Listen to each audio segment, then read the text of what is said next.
Morning students, जैसे कि आप सभी को पता है कि इस माह में अपने ऑनलाइन टेस्ट स्टार्ट होने जा रहे हैं।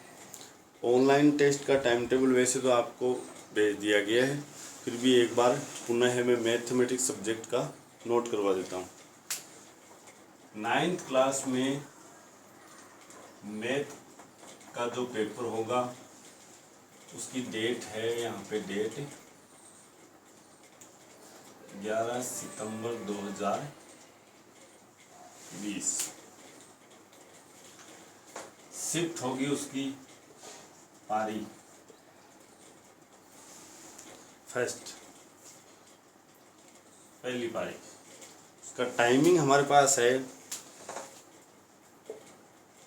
8 AM से 9-10 AM तक। अब डेट विशेष तौर से याद रखें, 9th क्लास में मैथ का जो पेपर होगा वो 11 तारीख को होगा। 11 सितंबर को पहली पारी होगी। समय होगा 8 बजे से लेकर 9-10 बजे। ये पेपर हल करने का समय होगा। जैसे आपके घड़ी में 8 बजेंगे आपके पास पेपर पहुंच जाएगा। पेपर पहुंचते ही आप उसको ओपन करेंगे, डाउनलोड करोगे और फिर उसको हल करोगे 1 घंटे में। 1 घंटे में हल करने के बाद में आपको उसको सबमिट करवाना है। सबमिट कैसे करवाओगे, मैं यहाँ पे वो प्रोसेस आपको समझा देता हूँ। देखिए मेरे मोबाइल से देखना। सबसे पहले आप स्कूल लॉग जो स्टूडेंट लॉग है उस पर क्लिक करोगे। जैसे ही ये ओपन होगा, इसमें माई असाइनमेंट लिखा हुआ है, उस पर क्लिक करें। उसके बाद में आपके पास पेपर पहुंचाएगा। जैसे इस तरह से ये हमारे पास ये फाइल है, ऐसे आपका पेपर पहुंचाएगा। इस पर आप क्लिक करेंगे। क्लिक करेंगे तो ये हमारे सामने पेपर होगा और इस पेपर को आप डाउनलोड कर लोगे देखकर। फिर नीचे इसके नीचे चलोगे, अच्छी तरह से देखिए, नीचे देखो, यहाँ लिखा हुआ है योर सबमिशन। योर सबमिशन में आपको ओपन फ्रॉम गैलरी, या तो आप उस पेपर को कंप्लीट करने के बाद में उसकी एक साथ फ़ोटो ले लेंगे। फ़ोटो लेने के बाद में ओपन फ्रॉम गैलरी इस पर क्लिक करोगे तो आपके पास वो गैलरी में फ़ोटो ली हुई है, उसको सेलेक्ट करना उन फ़ोटों को। और उसके बाद में जैसे यहाँ पे मैंने इसको सेलेक्ट कर दिया है, इस तरह से इसको भी कर दिया है। ऐसे सेलेक्ट करने के बाद में ओके कर देना है यहाँ से मॉडिफाइड। उसके बाद में जैसे आप लोग यहाँ पे लिखा हुआ है सबमिट असाइनमेंट, इस पर क्लिक कर देना है। सबमिट असाइनमेंट इस पर क्लिक कर देना है और आपका पेपर हमारे पास पहुँचा। इससे पहले आपको कॉपी में जो नोटबुक होगी आपकी, उसमें स्कूल का नाम लिखना है, Vinayak senior secondary school, Shastri नगर,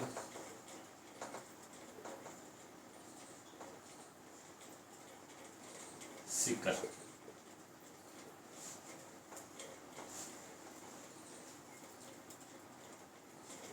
इस पे लिखोगे फर्स्ट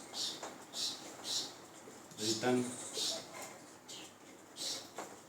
ऑनलाइन टेस्ट। ये एंट्री आपको नोटबुक के ऊपर डालनी है 2020-21। उसके बाद में आपको अपना नेम लिखना है, नाम, class, subject, date and day, ये लिखनी है। ये लिखने के बाद में इसकी फ़ोटो लेकर पेपर हल करने के बाद में और उसको सबमिट करवा देना है। सबमिट करवाने का समय आपके पास 10 मिनट का ही होगा केवल। जैसे 9 बजे तक आप पेपर हल कर लो और 9-10 तक आप सबमिट करें, उसके बाद में सबमिट का प्रोसेस नहीं होगा। तो टाइम का विशेष ध्यान रखें। एक वहाँ पे बैठे जहाँ पे मोबाइल अच्छी तरह से नेटवर्क पकड़ रहा है। तो ये तो हमारी ऑनलाइन टेस्ट के बारे में जानकारी हुई। अब हम 9th क्लास में चैप्टर पढ़ रहे थे पृष्ठीय क्षेत्रफल और आयतन। इसको आगे बढ़ाते हुए 13.1 प्रश्नावली में हम थे। आगे इसको देखते हैं कौन सा सवाल है।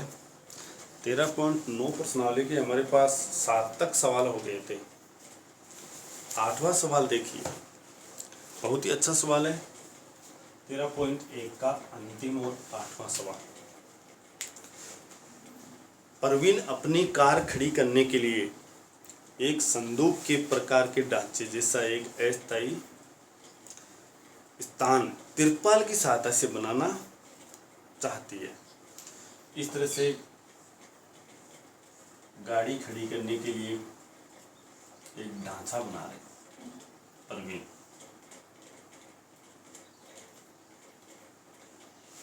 इस तरह से जो कार को चारों ओर से और ऊपर से ढक ले, कार को चारों ओर से ढक लेगा और ऊपर से भी ढक लेगा। सामने वाला फलक लटका हुआ होगा। ये जो सामने वाला फलक है, ये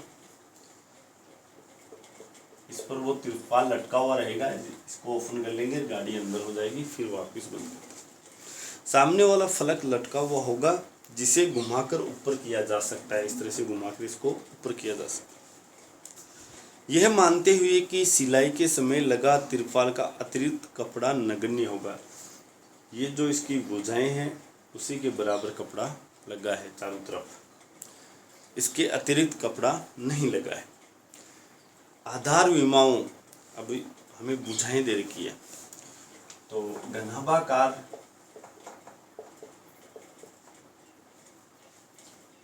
ढांचे के तिरपाल की लंबाई बराबर 4 मीटर, चौड़ाई इसमें 3 मीटर दे रखी और ऊंचाई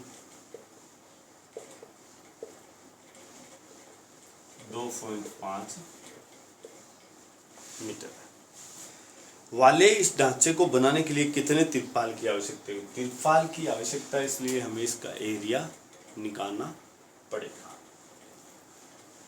तो ढांचे के लिए आवश्यक तिरपाल का क्षेत्रफल, देखो इसको 2 तरीके से कर सकते हो आप। या तो इसके चारों दीवारों का क्षेत्रफल प्लस छत का क्षेत्रफल निकाल सकते हो, या फिर संपूर्ण क्षेत्रफल निकाल के माइनस उसके आंगन का क्षेत्रफल कर सकते हो।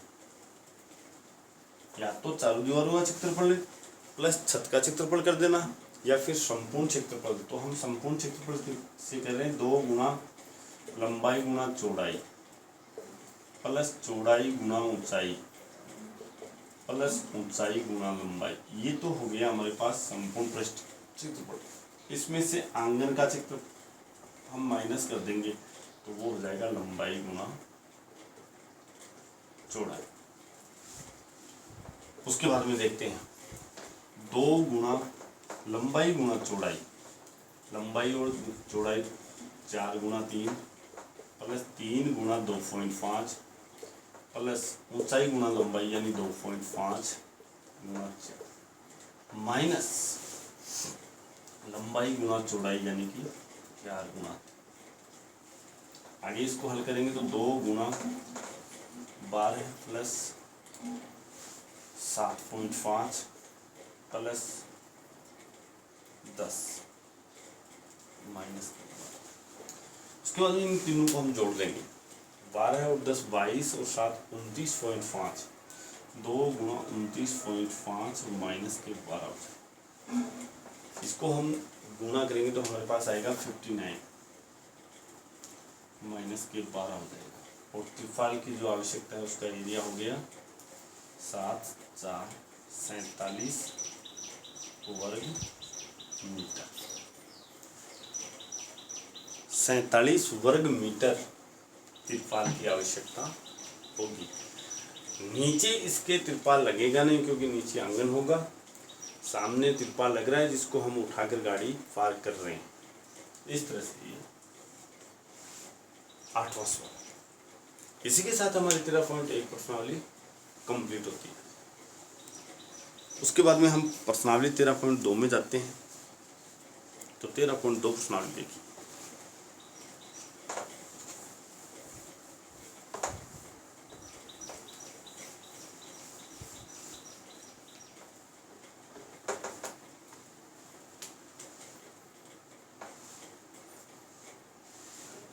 तेरह पॉइंट दो प्रश्नावली में पहला सवाल देखते हैं। ऊंचाई 14 सेंटीमीटर वाले एक लंबवर्तीय बेलन का वक्र पृष्ठीय क्षेत्रफल 88 सेंटीमीटर स्क्वायर है। बेलन के आधार का व्यास ज्ञात कीजिए। बहुत अच्छा है। बेलन की ऊंचाई दे रखी है आप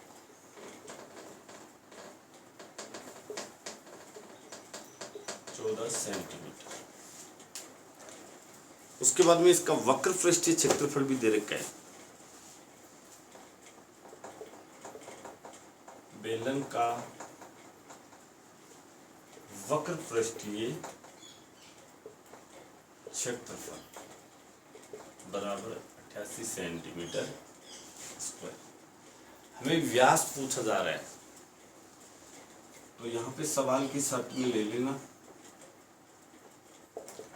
आपको इसमें कुछ नहीं करना है। बेलन का वक्र पृष्ठीय क्षेत्रफल आपको 88 दे रखा है, तो इसका सूत्र लिखना 2πr h बराबर 88। उसके बाद में यहाँ से 2 गुणा पाई का मान 22/7 है, गुणा त्रिज्या हमें ज्ञात करनी है, गुणा h हमारे पास 14 बराबर 88। 7 से कैंसिल हो गया, 2 है। उसके बाद में आप r यही रोक लेंगे, r को यही रख लो। उसके बाद 88 तो इधर है ही, ये इधर वाले सब इंटू हो रहे, मल्टीप्लाई हो रहे हैं। 2 गुणा 22 गुणा 2 बचे, वो इधर आएंगे तो भाग में हो जाएंगे।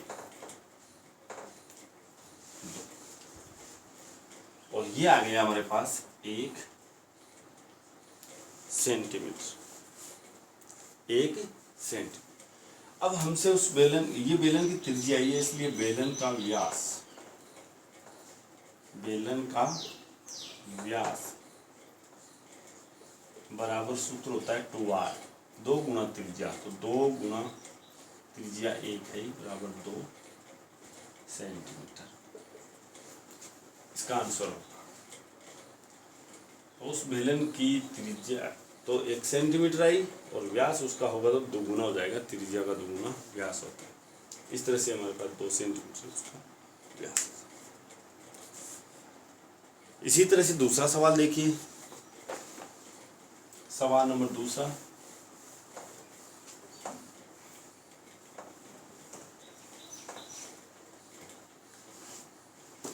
धातु की एक चादर से 1 मीटर ऊंचाई और 140 सेंटीमीटर व्यास के आधार वाली एक बंद बेलनाकार टंकी बनाई जानी है।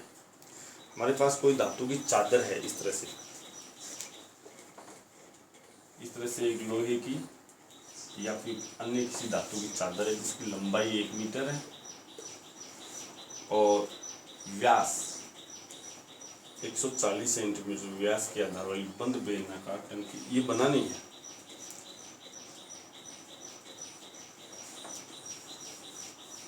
चादर की नींव दे रखी है, टंकी की दे रखी है।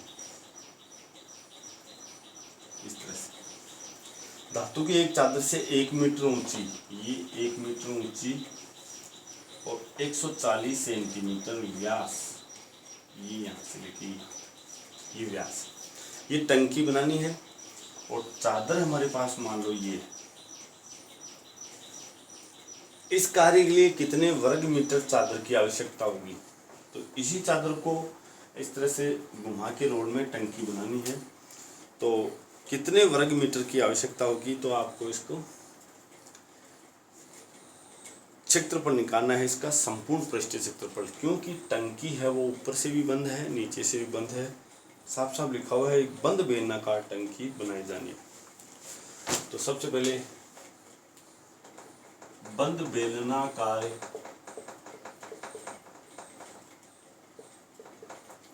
टंकी की ऊंचाई बराबर 1 मीटर। टंकी का व्यास बराबर 140 सेंटीमीटर। इसलिए त्रिज्या निकालना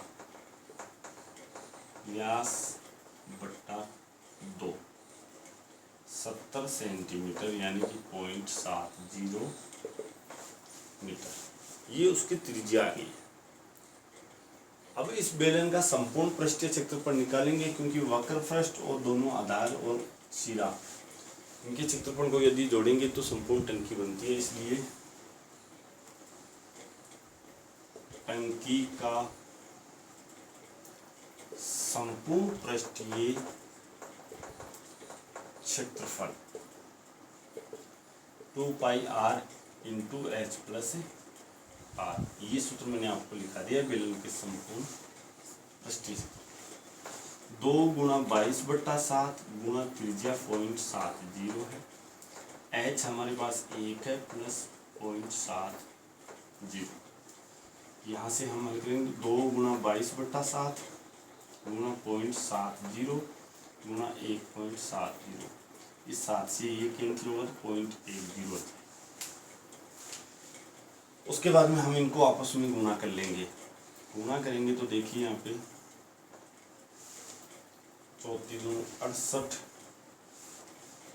और ये 74 और ये आ गया हमारे पास 3 अंक छोड़कर पॉइंट लगा देंगे 2 3 4 अंक छोड़कर 7.48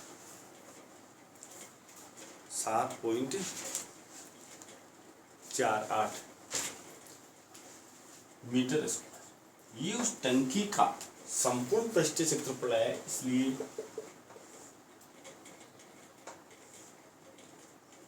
बेलनाकार बंद टंकी के लिए चादर का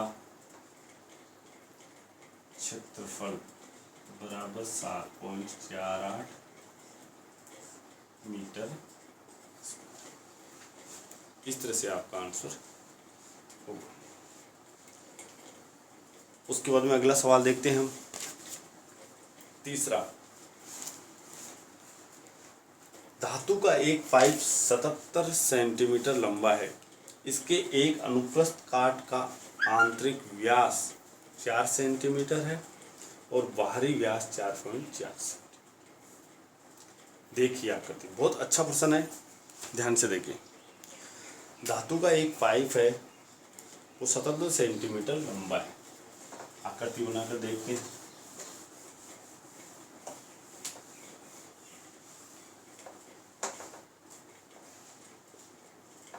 तीसरा सवाल, इस तरह से एक पाइप है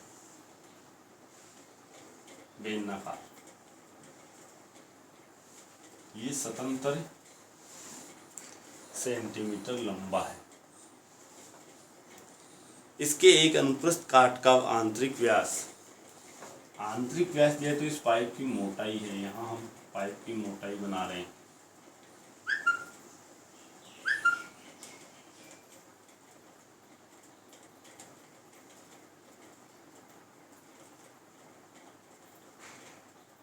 इस तरह से ये पाइप मोटा है।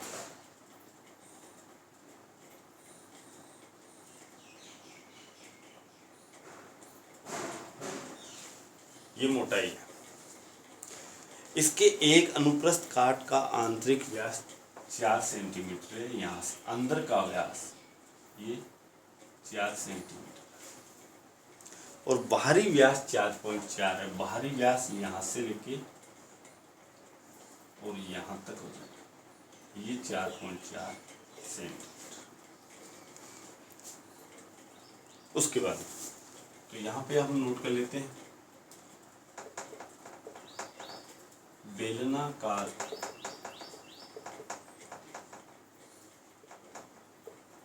पाइप की लंबाई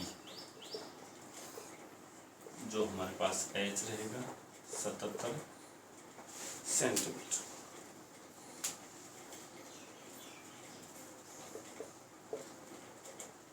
पाइप का आंतरिक व्यास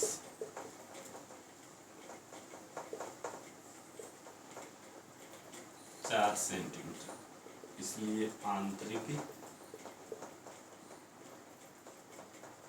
त्रिज्या 4/2 यानी कि 2 सेंटीमीटर।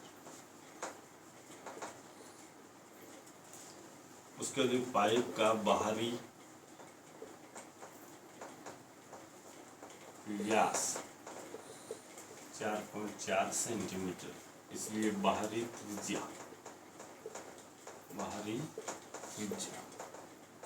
बट्टा 2 कर देना है। उसके बाद इसमें सवाल नंबर 1 पूछा जा रहा है, वो देखिए क्या है। इसका आंतरिक वक्र पृष्ठीय क्षेत्रफल, तो पहला है आंतरिक वक्र पृष्ठीय क्षेत्रफल 2πr/h 2 × 22/7 × r यानी त्रिज्या आपको आंतरिक लेनी है, तो आंतरिक त्रिज्या हमारे पास 2 सेंटीमीटर है, गुणा h 77 है लंबाई पाइप की। यहाँ से ये कैंसिल हो जाएगा, देखिए 7 से 77 कट गया 11, ये कैंसिल।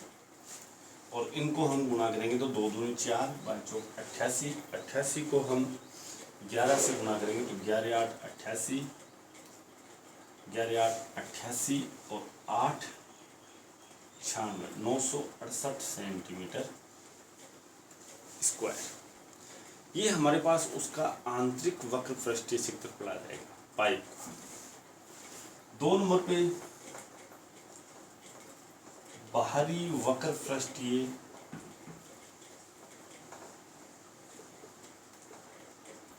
क्षेत्रफल, वही 2πr/h यानी कि 2 × 22/7 × बाहरी त्रिज्या 2.2 गुणा वही 77, वही 11 आ गया। इनको हम गुणा करेंगे, अब गुणा करेंगे तो हमारे पास आएगा 1064.8 सेंटीमीटर स्क्वायर, यानी कि 2 × 22 × 2.2 × 11। इस तरह से ये हमारे पास आंतरिक और बाहरी वक्र पृष्ठीय क्षेत्रफल आ गया। उसके बाद में अब यहाँ पे थोड़ा सा ध्यान रखना है, तीसरे सवाल में कुल पृष्ठीय क्षेत्रफल, पहले इसको उतार लें आराम से, उसके बाद में उसका कुल पृष्ठीय क्षेत्रफल निकाल रहे हैं।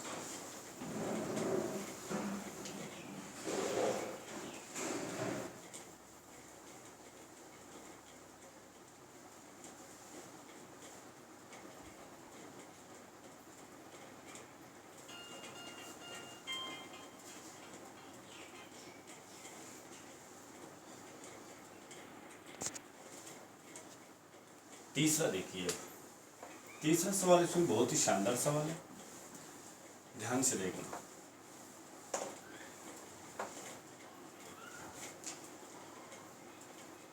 तीसरा सवाल इसमें पूछ रहा है कुल पृष्ठीय क्षेत्रफल, पाइप का कुल पृष्ठीय क्षेत्रफल निकालना है हमें। तो आंतरिक पृष्ठीय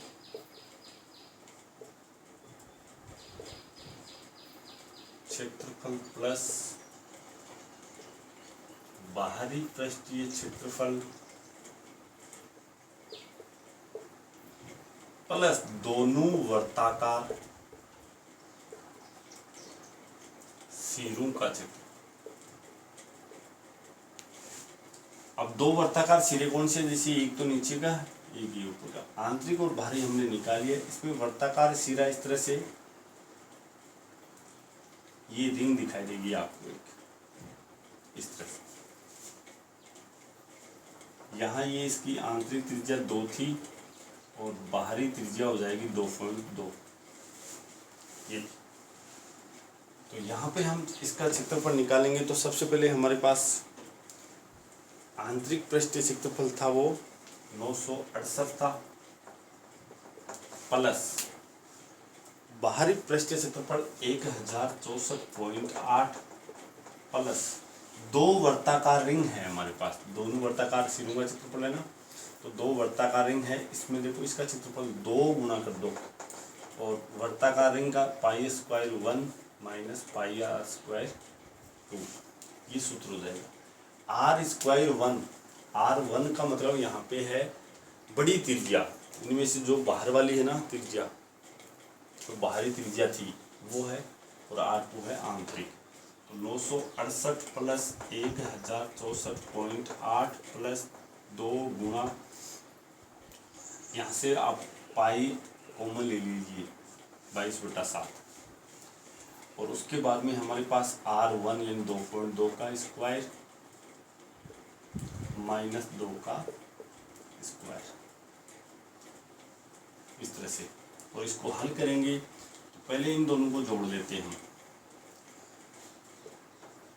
8 और 4 12, 6 6 12 और 1 13, 2032.8, इन दोनों को जोड़ा तो प्लस 2 गुना 22/7, 2.2 का स्क्वायर 4.84 माइनस 4, और यह आ जाएगा 2032.8 प्लस 2 गुना 22/7 गुना घटाएंगे तो 0.84, काटेंगे तो 2, और ये आएगा फिर 2032.8 प्लस, इनको गुणा करेंगे तो 22 44, और 44 दूनी 88, 44 और 8 52, 5.28, और इनको फिर जोड़ देंगे तो ये कुल पृष्ठीय क्षेत्रफल आ जाएगा।